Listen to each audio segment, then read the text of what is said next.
I come from the Balkans. And in the Balkans, we have a very, very deep, long tradition and connection to bees. And we also depend on bees a lot because the history has been so dramatic and complicated and still is. We have had to rely on bees for medicine, for nourishment and sustenance during times of poverty. So life in the Balkans is not all milk and honey. Life is not all milk and honey. We know this proverb now. Every tradition has a version of this. Life is not all milk and honey. No, no, no. Actually, Balkans, a Turkish word coming from the Ottoman Empire, bal means honey and kan means blood. So I don't come from a land of milk and honey, I come from a land of honey and blood.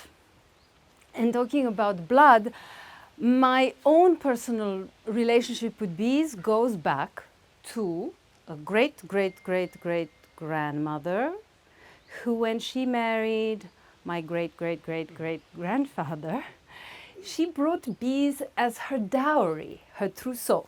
So I come from a long lineage of beekeepers and bee devotees. And when I was a child, I was very, very lucky to do a lot of beekeeping with my grandfather. And we had this very lovely sweetness connection. When I traveled, he always said, please, wherever you go, bring me the honey from France, or if I went to Hungary, or if I went to Greece for holiday. And then we had this game where we would taste the honey, compare it, judge it, try and figure out what the bees were pollinating. And when my grandfather died, 15 years ago, not 500 years, 15 years ago, he left me 500 kilos of honey as my inheritance. And ever since then, I have been making work about bees and honey. Not only, I make other projects as well, but this has been a recurring theme.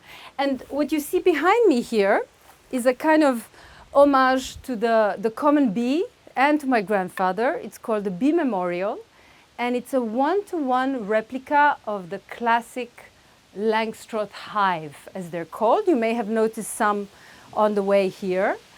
And it's simply that. It's a marble one-to-one replica of their Langstroth hive because, you know, bees have been on this planet for 80 million years. And I like to point out that for the longest time, it was bees and dinosaurs on our planet. And now in 21st century, so many of the bees and insects and pollinators in general are nearing extinction. So the Bee Memorial. But let's get to the business of bees. Because the business of bees is a very profitable, valuable, precious business. And because we love to eat almonds and blueberries and melons, and only bees can pollinate it, just in California, the almond pollination business is worth billions. So the business, the business, the business, the business, the business, the business, the bee's knees. The bee's knees is an English expression. And when you say to somebody, you're the bee's knees, it's like you're the boss, you're doing the business, you know where the stuff is, like you're really. But bee's knees and the bee's knees, well, it's also maybe like a Slavic pronunciation of business, bee's knees.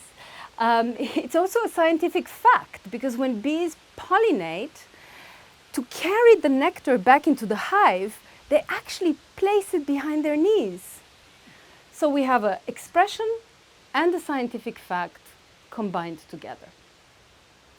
But I want to get back to this value element of the bees and the honey, which you will see there's so many references to this. And we have a great proverb or saying in Serbian, pala sekira u med.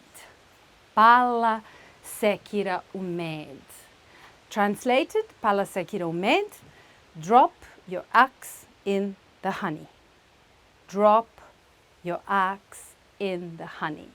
And when you tell someone, whoa, you dropped your axe in the honey, it means, wow, you really got lucky. You struck gold. You won big. And I think the time where our ancestors would go to forests and cut down trees with their axe or whatever tool to make a home, to make warmth. And if they got really, really, really, really lucky, because this is hard work to cut down trees and build shelters, they would hit a tree trunk that inside would have a beehive and a giant honeycomb dripping with honey. And they could take this honey and share it among themselves, share it in the community, exchange it, trade it with other communities and tribes for other goods. So getting lucky. Bees are luckiest and happiest when they're inside a tree trunk, safe and protected. Humans are happiest when they get lucky and they strike gold. So let's drop our axe in the honey. I like this gesture quite a bit. It's actually very relaxing. I think it also acts as a little ritual or spell to invoke wealth and prosperity. You need to be very precise.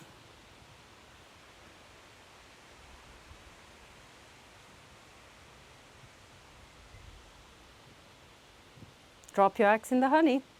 I'm dropping my axe in the honey.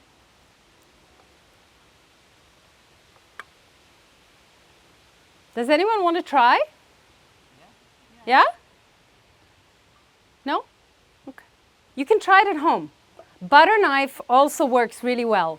Butter knife in a small jar of honey, but always wash the butter knife before you put it back in.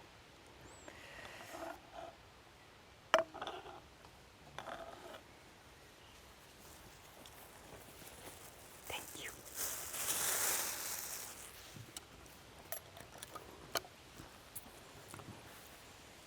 He who handles honey licks his fingers.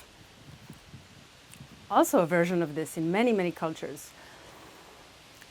Meaning, he who handles honey gets to lick his fingers. And there's a lot of licking in honey proverbs. The most curious one I found comes from Egypt.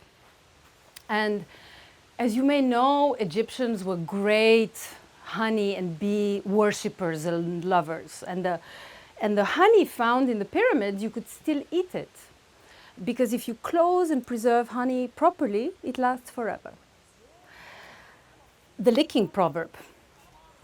If your friend is dipped in honey, do not lick him thoroughly. If your friend is dipped in honey, do not lick him thoroughly. Maybe have a look at the friend you're here with or the person next to you, and for a second consider under what circumstances would you lick them thoroughly? There's another proverb in Serbia. Sin is sweeter than honey. But this proverb, again, the excess, the generosity, it means do not, if someone is fortunate and has a lot of honey, do not take it all away from them. If someone has wealth and prosperity, do not envy it.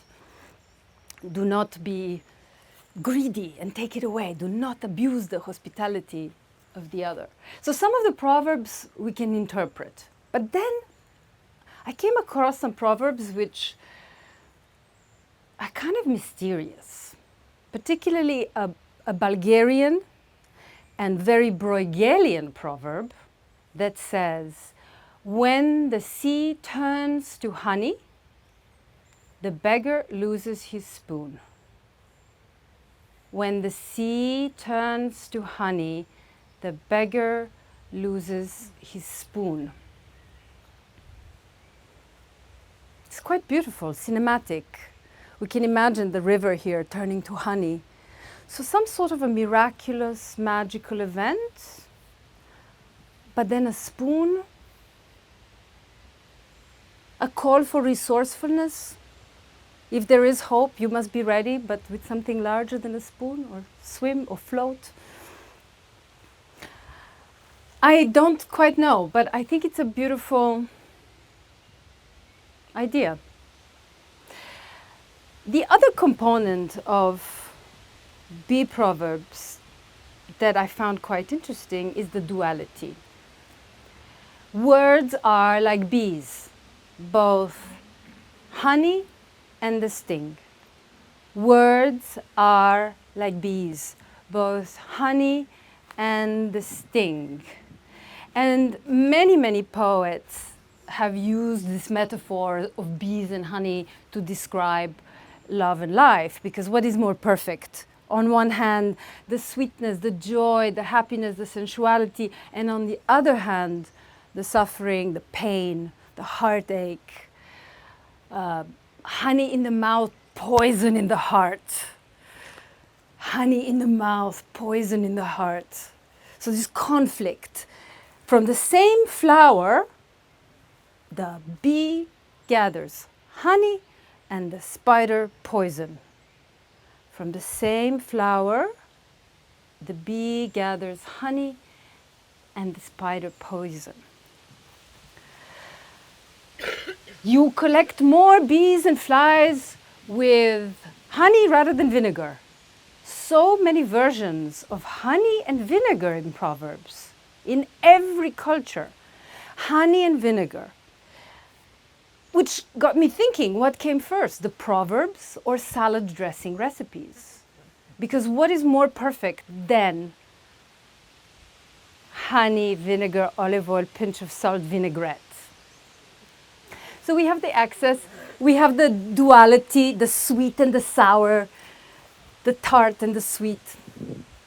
But there's also this element of vulnerability, which I think is really beautiful about honey proverbs and expressions.